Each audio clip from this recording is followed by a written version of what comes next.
Dear students, today we are going to learn Stand Up India in recent initiatives in entrepreneurship development.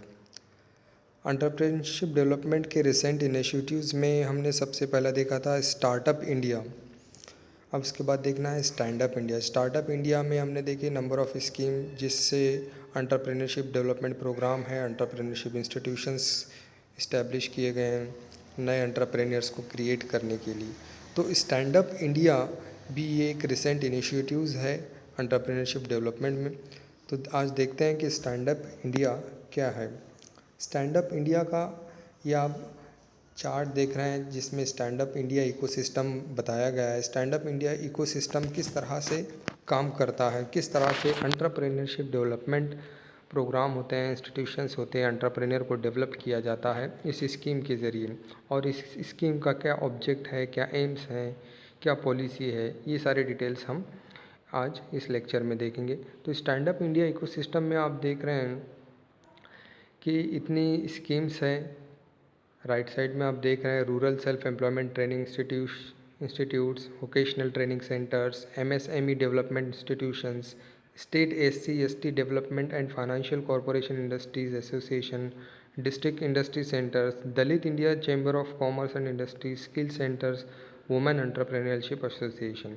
तो ये सारी scheme जो हैं connected हैं दो इम्पॉर्टेंट बैंक से। नंबर 1 है SIDBI कनेक्टिंग सेंटर है, small industries development bank of India, और दूसरा है connecting centre NABARD, national bank for agriculture and rural development. तो इन दो बैंकों के ज़रिए इस स्कीम को फाइनेंस किया जाता है। इस स्कीम के ज़रिए जो एंटरप्रेन्योर्स क्रिएट किए जाते हैं उनको फाइनेंस किया जाता है उनके डेवलपमेंट के लिए, प्रमोशन के लिए। तो ये दो बैंक आते हैं एक लीड डिस्ट्रिक्ट मैनेजर के अंडर। एक लीड डिस्ट्रिक्ट मैनेजर होता है जो ये सारी स्कीम को ऑपरेट करता है, और लीड डिस्ट्रिक्ट मैनेजर के अंदर 4 बैंक होते हैं, 4 बैंक ब्रांच होते हैं, और इन चारों बैंक ब्रांच से जो है फाइनेंस प्रोवाइड किया जाता है एंटरप्रेन्योर्स को क्रिएट करने के लिए, डेवलप करने के लिए। अब नीचे आप देख रहे हैं stand up India scheme for financing SC/ST and और वुमेन एंटरप्रेन्योर।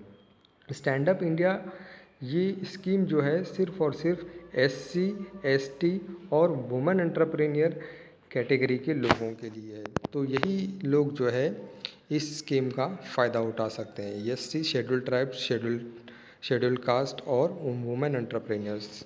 तो इनके लिए ये स्कीम गवर्नमेंट ने लॉन्च की है।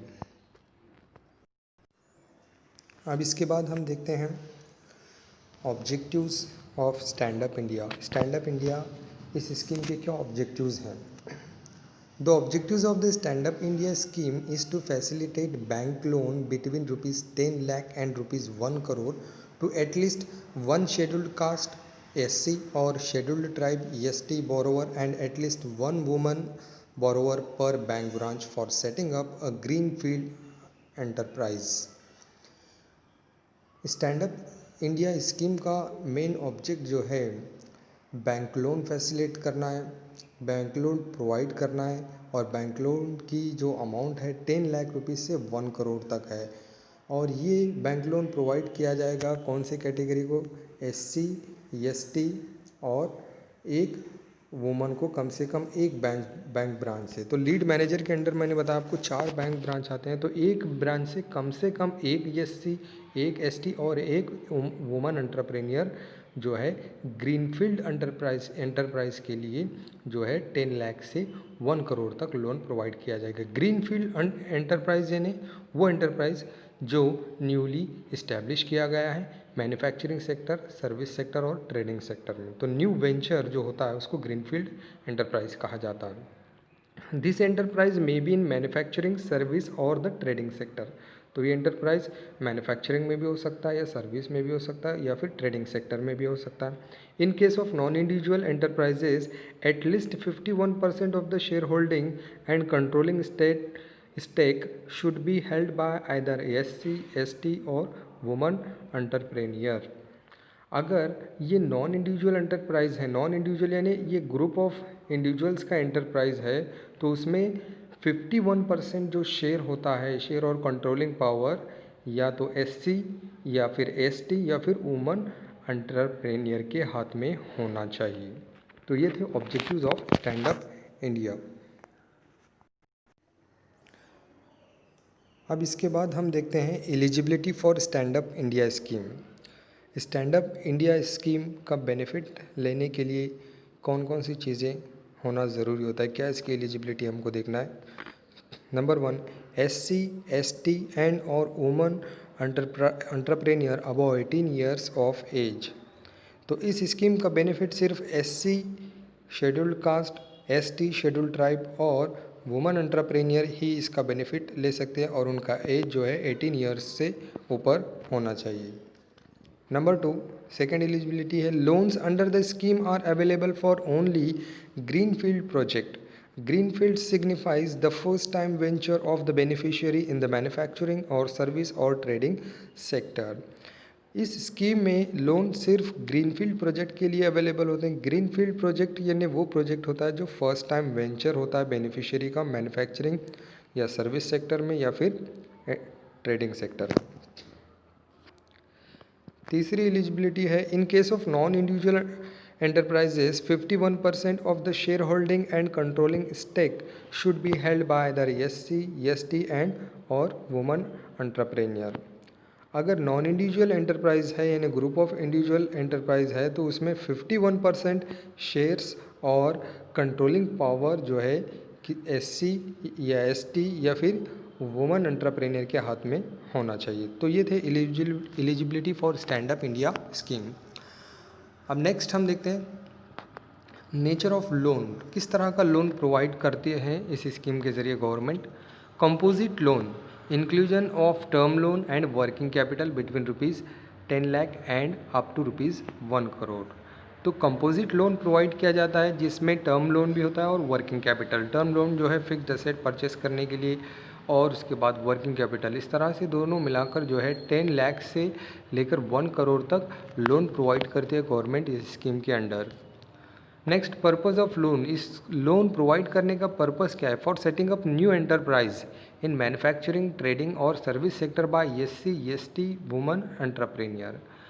इसका मकसद नए एंटरप्राइज को इस्टेब्लिश करना है, सेटअप करना है मैन्युफैक्चरिंग सेक्टर में या फिर ट्रेडिंग सेक्टर में या फिर सर्विस सेक्टर में, और ये लोन प्रोवाइड किया जाता है सिर्फ SC, ST और वुमन एंटरप्रेन्योर को। तो जो लो कैटेगरी के पीपल हैं और वुमन एंटरप्रेन्योर्स हैं उनको ये स्कीम गवर्नमेंट प्रोवाइड कर रही है नया बिजनेस स्टार्ट करने के लिए मैन्युफैक्चरिंग, सर्विस और ट्रेडिंग सेक्टर में।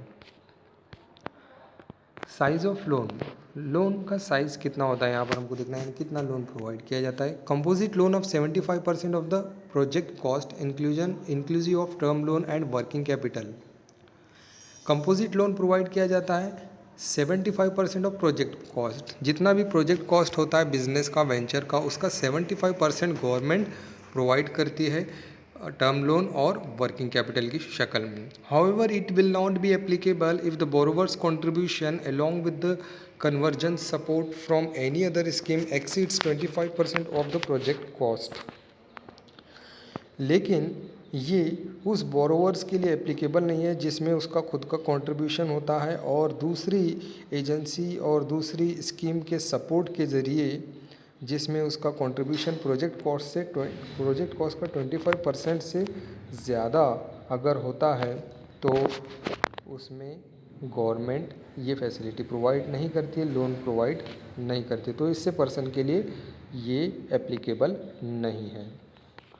Next, interest rate. अब रेट ऑफ इंटरेस्ट क्या चार्ज करती है इस स्कीम में। The rate of interest would be lowest applicable rate of the bank for that category. Bracket में दिया है आपको रेटिंग कैटेगरी। रेटिंग कैटेगरी यानी ये 3 कैटेगरी आपको याद रखना है, SC, ST और वुमेन।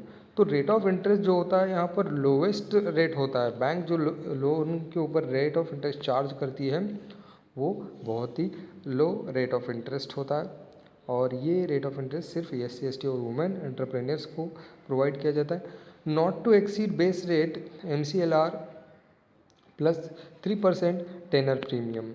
और इसका रेट जो है बेस रेट MCLR यानी marginal cost based fund lending rate plus 3% tenor premium से ज़्यादा नहीं होना चाहिए।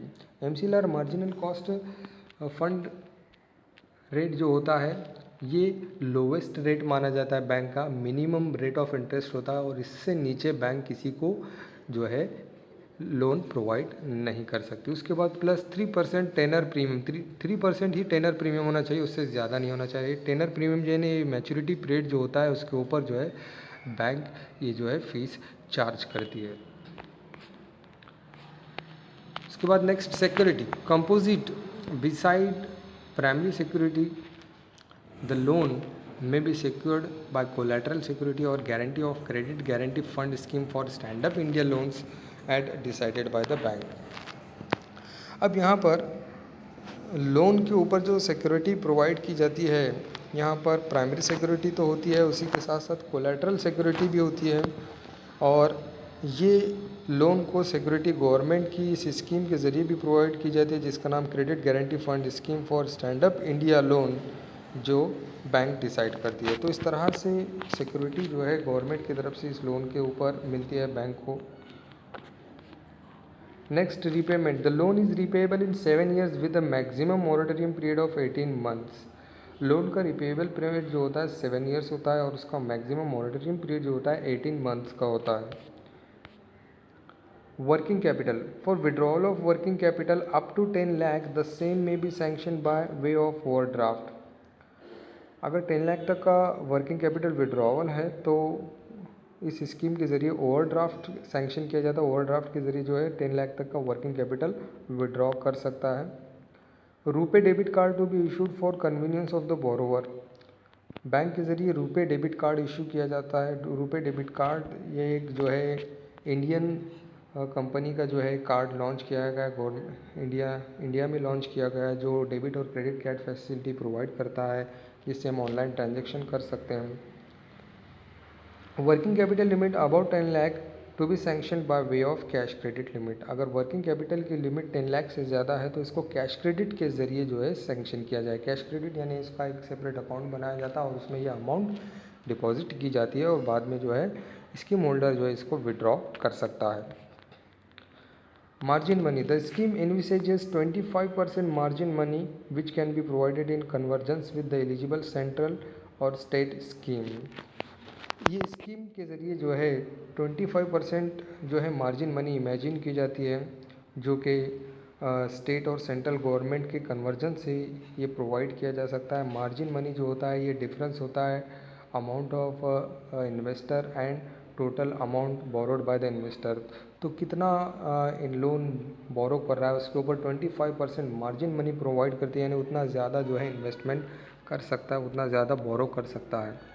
तो ये जो है इस स्कीम की डिटेल्स थी जो आज हमने देखा। तो नेक्स्ट लेक्चर में हम नेक्स्ट स्कीम देखेंगे। Thanks for watching, like share and subscribe the video.